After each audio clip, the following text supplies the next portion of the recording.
Alright y'all, each time before I go on a vacation, I like to just do a really quick video on how the tank looks, just so that we have a record.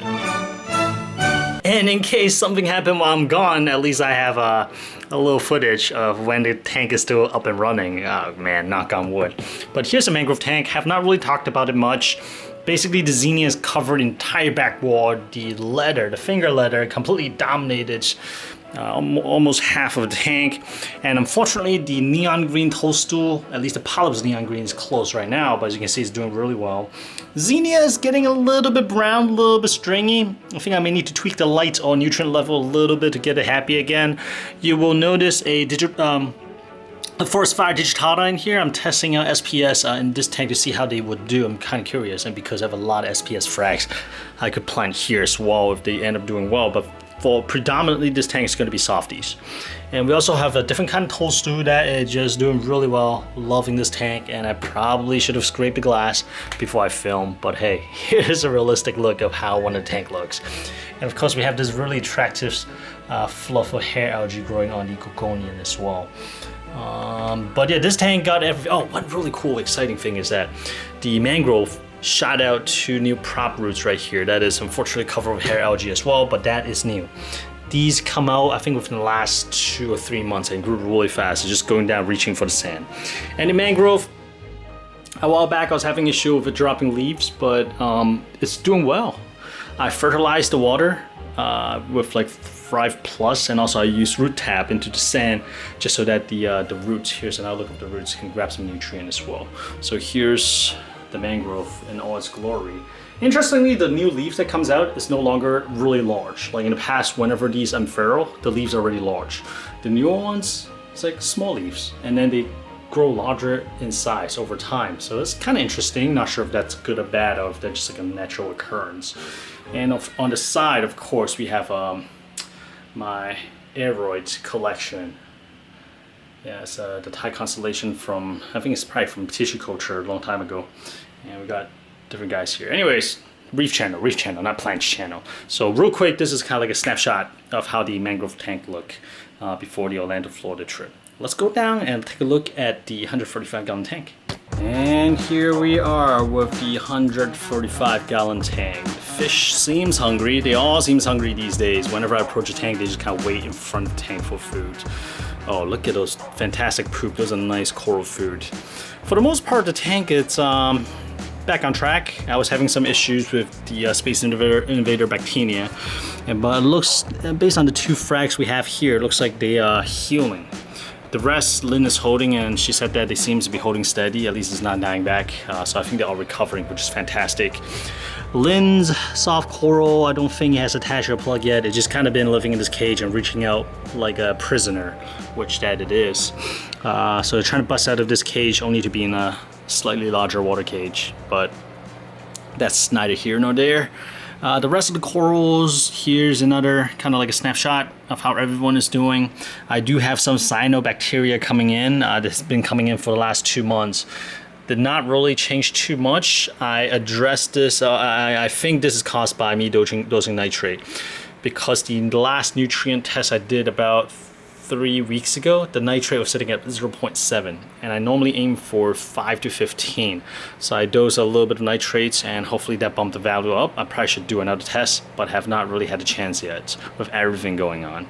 But here is another kind of like a fly through of how the coral looks before the trip, and I'm sure I'll update you guys a little bit later in this video on how they look in a week and a half without me interfering. My biggest fear is the kalkwalsers, which is right there, running out while I'm away.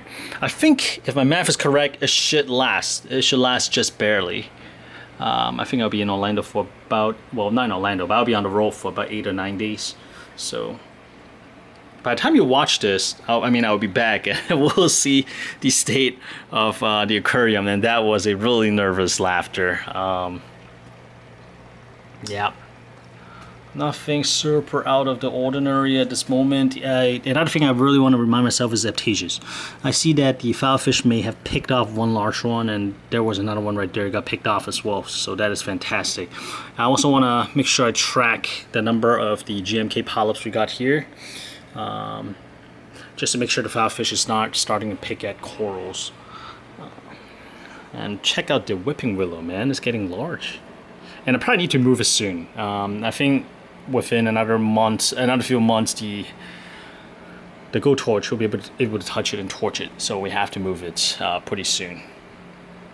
Alright, another thing I want to keep an eye out on is the Master Yoda. One side got bleached out, something torched it. Probably that Colorado sunburst anemone that's kind of sulking in the corner.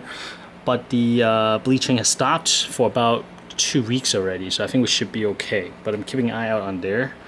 And otherwise, we will kind of see where this tank sits after I come back from trip. 3 days later.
Whoa, look at that! My hippo tank just dropped a huge deuce and all the fish are feasting, and the corals are obviously appreciative of this action. Anyways, here is the result show of after the trip.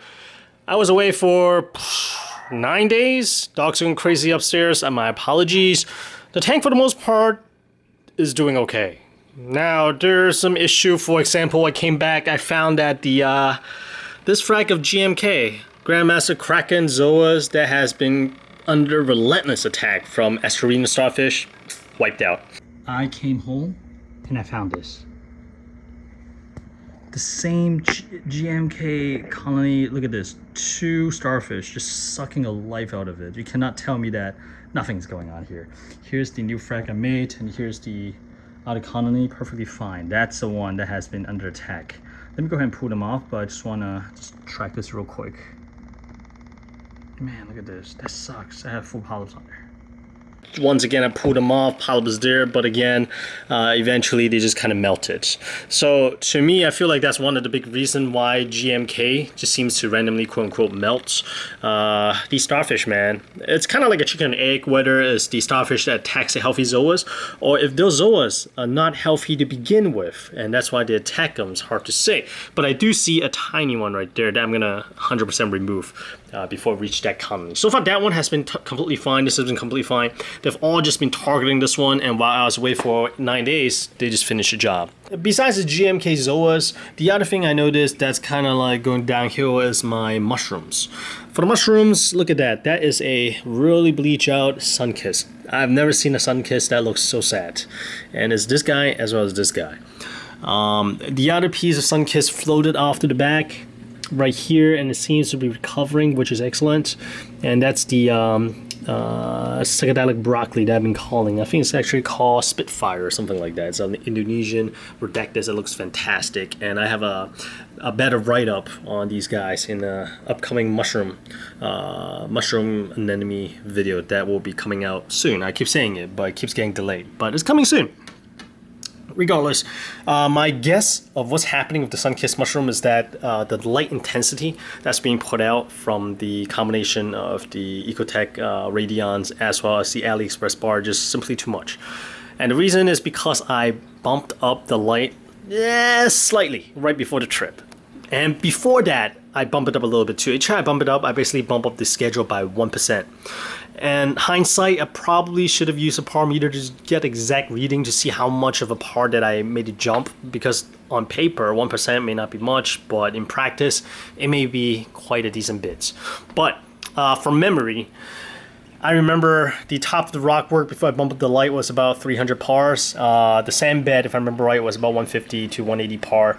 And right in that area, I'm not 100% sure what it is, but it was enough to piss off these mushroom corals. So I think I'm kind of like, I went over the border of what these soft corals could handle. The SPS obviously had no issue with the extra light. Same thing with the torch. If nothing else, I feel like they picked up a little extra color. Same thing with the Colorado Sunburst Anemone. It has moved from the shade all the way to the top of the tank. And if you guys have been watching my video, you know that that anemone has been in that position for the last 2 videos or 3 videos already. And the color has came back. Look at the nice burning orange.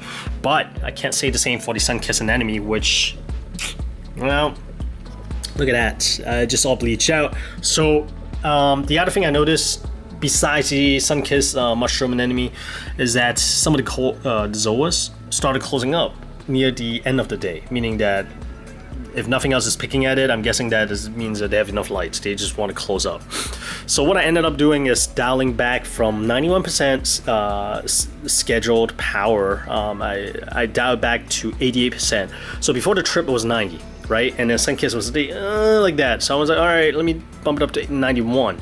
So we're 91 and things were just going downhill a lot faster. So let me just give it a break. I think I went beyond. I know where the line is, probably 90.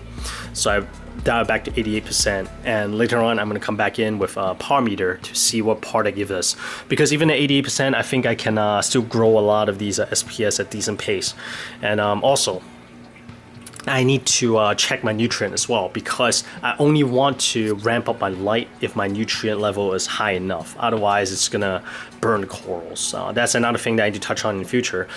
This year I learned that if I want to run a high light system, I need a high nutrient level. If my nutrient level is really low, I probably want to dial the light back a little bit. So that's something that I learned from actually Daniel from New York. Thank you once again for all those random knowledge drop. I really appreciate it. Fish wise, they're all doing excellent. All the fish are accounted for and really healthy. I think the auto feeder did his job perfectly. The other thing I did after coming back is give the equipment a nice cleaning. You notice that the look at the urchins 3D printed NEM guard over the MP40 looks nice and sparkly clean, and the MP10 I probably did not soak it enough. One weird thing that I'm noticing that I remember seeing on Keith's tank sometimes as well is that if you look carefully enough, the cage is actually slowly rotating, the wet side. So I'm not sure if it is the impeller getting caught on the cage and spinning the whole thing, or if it's something else. I can also hear a little clicking as well. I'm hoping the clicking is coming from the wet side and not the dry side, because if it's dry side, it means it's bearings. I think it's probably the wet side and it's causing it, the whole thing to twist. So I probably just need to pull it apart and clean it a little better, and that should be that. But yeah, overall everything else seems okay. I noticed that all the Aptasias are completely gone, which is excellent news. I honestly cannot even find one. I thought I must be able to find 1 or 2, but no, I could not find any Aptasia in this tank. So where's my MVP? Here's my MVP. This is Leon's fish. This is the OLA Aptasia eating filefish. That's definitely earned its name, the Aptasia eating filefish. I have not seen this filefish pick at any corals, in front of me at least, so far. But I'm not taking any chances. And as a reward, I'm gonna move this guy to the refugium, which I have quite a few Aptasias down there as well for it to clean up. And while the filefish is down there enjoying his vacation, we'll see if any Aptasia pops back up here, and then we'll kind of like transition the fish from top to bottom and so on to clear out the Aptasias. Because I feel like there's always going to be Aptasia in the system. There's going to be Aptasias, there's probably Aptasias in the overflow and probably Aptasias in the pipe that I'm not seeing. It's just there, it's just in the system, which is fine. As long as population is being controlled and Aptasia is not stinging corals, it is accepted. I mean, I've accepted the fact that Aptasia is going to be in the system. And if for whatever reason this fish happened to finish off all the Aptasias up here and down there, I can also lend it out to local Reefer as well, who's battling Aptasias. And while I'm looking at this tank, the other thing I've really noticed, especially since I pulled off this power head to clean this side of the tank, is that look at the goldenrods. Look at the way it has grown, the formation. It's almost, I need to move it around so you can see it in 3D space. It's almost growing into almost like a cup. Look at that. They almost grow into a cup formation, or bowl. Bowl is probably a better term, to capture all the flow from the MP10. Look at this. It's kind of like blocking off all the flow, trying to kind of dominate the entire area. Just, it's like all the flows are for me, none for you. So look at that. So I am toying with the idea of finally swapping out this MP10 with the MP40 that I have, just so that I have a larger surface area in terms of like where the flow can go, and it won't be monopolized by the goldenrods. And yeah, just looking at this, I'm really happy with the SPS growth. Just look at the Golf Bonsai, look at the Oregon Torch in the back, and look at the, I think it's Pinky the Bear in the front left. And look at the Fruity Pebble that's sprouting all these heads. I'm just really happy with SPS. Once again, I'm just so happy with SPS. And that's actually one jump off point that I can talk about the difference between this tank as well as the a mangrove tank I have upstairs, because this tank, it's high maintenance. So one thing that struck me is the amount of work this system versus the mangrove system upstairs required while I was away. This system, it's really hands-on and really high maintenance while I was away, compared to the tank upstairs. I just walked away. I didn't do anything to it, and it was perfectly fine. And we'll take a look at that system a little bit later. But for me, this is a high maintenance system versus the mangrove, which is a low maintenance system. And this system is specifically high maintenance because of some of the corals I keep in here, namely the SPS, that takes up the top part of this tank. They are a little bit more sensitive towards certain parameters, namely alkalinity. Basically, alk swings, it'll wipe out, well, I wouldn't say wipe out, but weakens a lot of these corals. And besides the fact that they may need stronger light, etc., those are not a big deal. Those are just like, okay, first time purchase, you may buy stronger lights, etc. These days, most lights are strong enough. But the main thing is keeping water parameters steady. That's the toughest parts. And for this particular system, just to give you an example of what's involved, I don't do regular water change in the system, so I don't use water change to replenish certain elements of this tank. That's why I do something like this. I dose kalkwasser. Kalkwasser is going to help kind of bring up the alkalinity or calcium levels. And I also sometimes dose 2 parts, well, part A of 2 parts, which also deals with alkalinity. So my main concern in terms of dosing is alkalinity and calcium. So in order to test what my alkalinity is, in the past, with my 45-gallon cube tank, I tested, maybe I test every 2 weeks or so. If I were to do this manually, if I were to keep a tank like this manually, right, just manual testing, I would probably do alkalinity testing once a day if possible. Or maybe like, if I'm really confident, maybe once every 3 days. But if I really want to be on top of things, I think like every morning at the same time, I'll do alkalinity testing. And that's just not something that I foresee myself doing, especially with 2 kids. And that's why times and times again, I keep giving kudos to this unit right here. This is the Focustronics Alkatronic unit, and this is one of the first products. This is the automatic alkalinity testing. If you're a long time follower of this channel, you know, you've heard me rave and talk about this unit long enough, so I'm not gonna go on here. Basically, this unit tests my alkalinity twice a day. It has been just hands-off and trouble-free, and twice a day I can see what my reading is, and as needed, I push button and can see my alkalinity setting. So right now 7.86, and going off this number, using an app, I can adjust my dosing to either increase my kalkwasser dosage or decrease it, or if it's really off, then I'll make adjustment using the 2 parts and then use the kalkwasser to maintain. And to dose kalkwasser, I'm actually using a Camor pump, and this is I do continuous dosing, meaning that I'll just keep dripping instead of like one time squeeze. I do continuous dosing. At the moment, I think it's like 4.2 milliliter of kalkwasser every minute. And I run this at night in order to flatten the pH line. So during the day, I do not dose kalkwasser. Only at night I do that. So it's a whole thing. It's high maintenance. It's automated, high maintenance. Versus if I have to do this, something like this by hand, oh my goodness, that's a different level. So I have a huge amount of respect to reefers who can keep a successful SPS tank before all these automation happens. Because they put a lot of serious time and energy and dedication to the tank, versus now I feel like we have it a lot easier. We have all these automated means to do things. So in terms of maintenance, this to me is a high maintenance tank. I totally enjoy this tank. I love seeing the color of these corals grow. I love seeing the because I know how long it takes for SPS corals to grow in my tank. I really appreciate them, and that is where kind of like the sick enjoyment for me comes from. Like, oh man, this is a labor of love. To me, this is the definition of a high maintenance tank in my book. Are there other tanks out there that is even more higher maintenance? Of course there is. But to me, this is already kind of, in my book, this is high maintenance. This is a lot of work.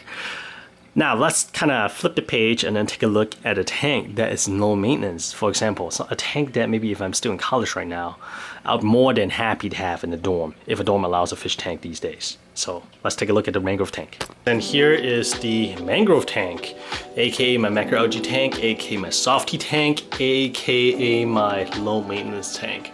Well, first off, the main purpose with this tank is actually the mangrove.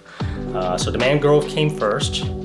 And then I started building a really simple reef tank that can kind of handle the nutrients uptake needs for the mangrove tree. For example, sometimes I may need to do some liquid fertilizer or root taps into the sand. So this came first. This came first. And I was like, all right, let's see what kind of corals does well in the environment. And because of how experimental it is, I just usually keep really simple corals. But let me go ahead and turn off this light so we can focus on the bottom half of the tank. So for the bottom part of this tank, it's mostly soft coral at this point. At one point it was supposed to be a macroalgae tank, but that did not fare too well because I think the mangrove probably outcompeted the macroalgae for nutrient at some point. Not to mention corals also compete for those nutrients as well. So as you can see now, in terms of macroalgae or algae in general, all we got are like bubble algae and a little bit of hair algae. But let's talk real quick in terms of the what changed in this tank in the last 2 or 3 weeks. Honestly, in terms of corals, not too much of change, except for the fact that I have to scrape the front and the side for algae, and usually I have to do that every 2 or 3 days anyways. There will be accumulation of algae, and also I got a couple tufts of hair algae that I can just really easily pluck off. So that's interesting because that actually worked out to be some really nice nutrient exports, because once again this tank is really simple, really straightforward. It's essentially a fishbowl. I have no sump. You do not need a sump to run the tank. I don't really even have a separate compartment for essential other miscellaneous stuff. Essentially, I have this little box right here, and what it is it basically houses a auto top off sensor, and I do have a mini pump in here just to kind of circulate the water a little bit as well. And once in a while, I do throw in a small pack of those ChemiClean blue, and that's only sometimes, usually just running empty. So that spot right there is mainly for the auto top off sensor, so just so that it looks a little neater. It's not totally unnecessary. So essentially it is a glass tank with one single pump. This happens to be Ecotech Vortec MP10 that I'm sitting around, and I have a heater hidden in the back and I have a light. That's it. It's pretty much a fishbowl, and it does not have a lot of fancy gear. Now, in terms of what changed, honestly, not much.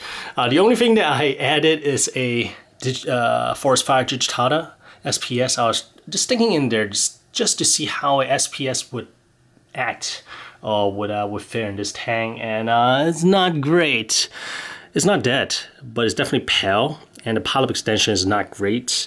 I don't think it's happy in here at all. The parameters, I think I did ICP test a while back. It's not crazy off base, but it's not fantastic. Nothing's way off, but also I'm sure it swings a lot.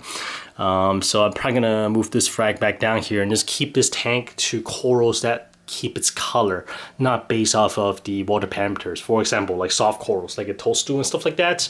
If it's green, it's gonna be green. If this guy's pink, it's gonna be pink. If these guys are gonna be green, it's gonna be green. It's gonna stay there, not like SPS where based on the kind of light, the trace elements it has in the water, the color changes. So I'm gonna not keep those. I'm gonna keep like easier to keep corals that are not too demanding. And that kind of goes back to the conversation we have a little bit earlier in this video about a higher demand tank versus a high maintenance tank versus a low maintenance tank. So the 135-gallon tank downstairs is definitely a high maintenance tank in my book. This 17-gallon soft coral tank is definitely a low maintenance tank, because I'll be honest with you, I think in terms of water change, I change water maybe every 3 months at this point.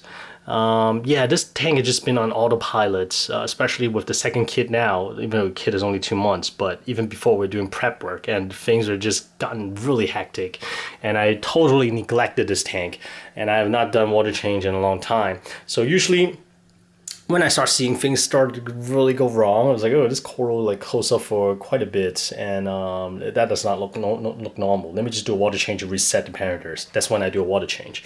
So usually every 3 months or so, I'll do one big water change, or I'll just do a maintenance water change whenever I find a little time, and it's been doing fine. Now, because I already have a high maintenance tank downstairs, I want to make sure that not both tanks I have a high maintenance. I want to try my hands on a super simple tank that is low maintenance, does not require a bunch of equipment, and just almost like set and forget except for a periodic water change. So I set up a soft coral tank. Initially, again, it's going to be a macroalgae tank, but it got outcompeted. It ended up being soft coral, which is fine. I mean, reef tanks, they kind of evolve by itself, and you just kind of adapt and roll with it. And I'm totally fine with it. I know a lot of people like to be bonsai artists and just plant the corals and try to control them, whatnot. I'm more the guy that kind of plant corals where I think makes sense, and as they grow, change if needed. If not, I let them kind of figure things out. And if certain ones survive and do well, great, is adapted to that point, and obviously it likes where it is, so it should grow into a nice sized colony. And I've always been in the mindset that once you let a coral grow into a colony, regardless of how it originally looks, right, even if it's like a brown coral or a pink coral that's a more typical color like this guy right here, it's still gonna look fantastic. I mean, just look at these guys. I mean, individually, in smaller frags, you may not even give it a second look, but when you look at it in like a much larger size, especially just look at this finger letter right here. I've seen frags of these guys in local fish stores, and I'm just like, oh, okay. People just walk past, they don't even stop. But if you look at a food colony like this, people are just gonna stop and look, and that's kind of one of my quote-unquote secret as well to like how to make a tank looks a little bit nicer. It's just to let your coral grow out into the landscape, let it fill the scape, and it's gonna just look nice for you. It doesn't even need to be fancy. Just the form, the size, just gotta leave an impression, just like this finger letter and the toadstool right there. Even the zinnia, right? They leave an impression. And my upcoming issue is some of the corals are doing too well, and they are kind of running each other. I still have not figured out what to do for this corner. This is a dark corner, although I'm happy to see that the toadstool seems to be accepting this area now. So I may pick between keep one of the three and keep it here and just have it occupy that space. But I think this tank right here, this soft coral tank here, is a good example of a really low maintenance tank that I don't think people mind having in their dorm room or in the living room in a little corner. If what they need to do is just a water change every, well, in my case, every 3 months, but ideally every week. Once a week, just do water change and that's it. All you need is one glass tank, one power head, one heater, one light.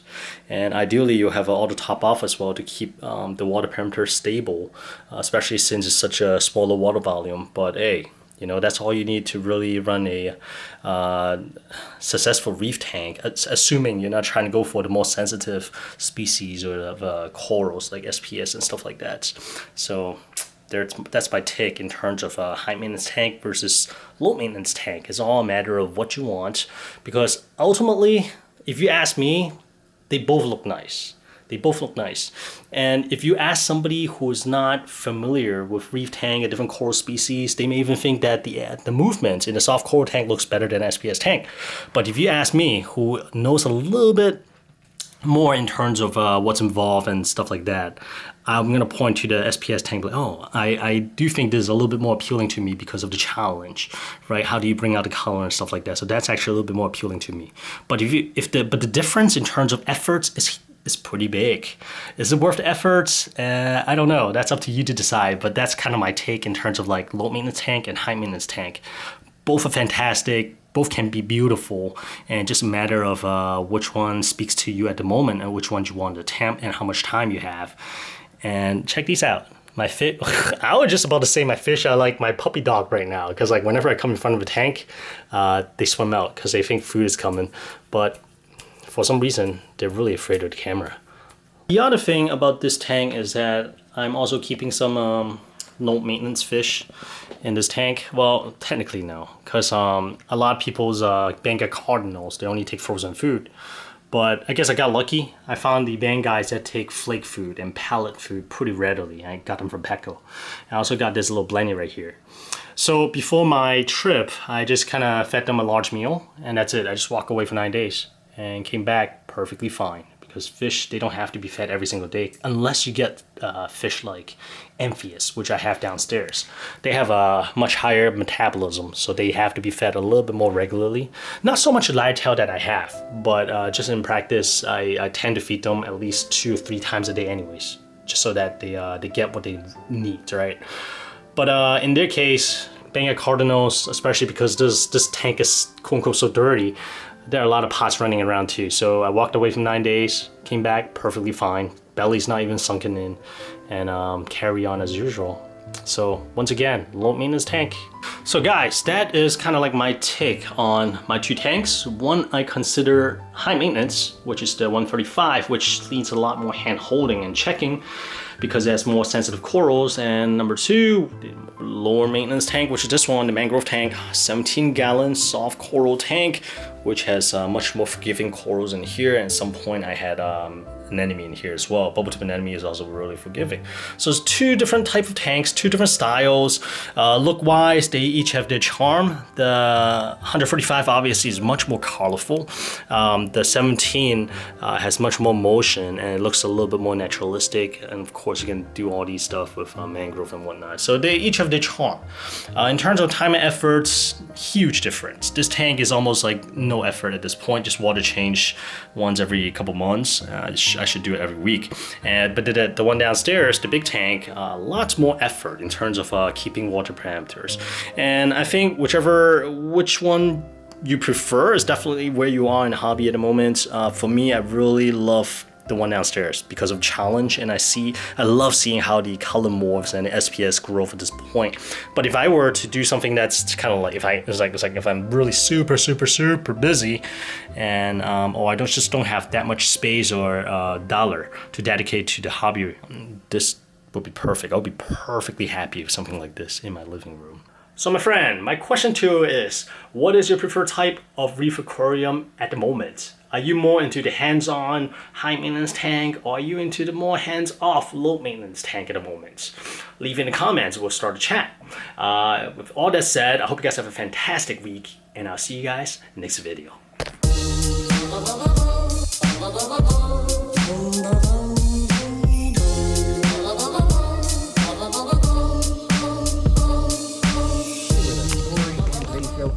Thank you for watching and being subscribed to my daily content for news. Tell you even more of what's happening in the world. You can click right here. But my name's Philip DeFranco.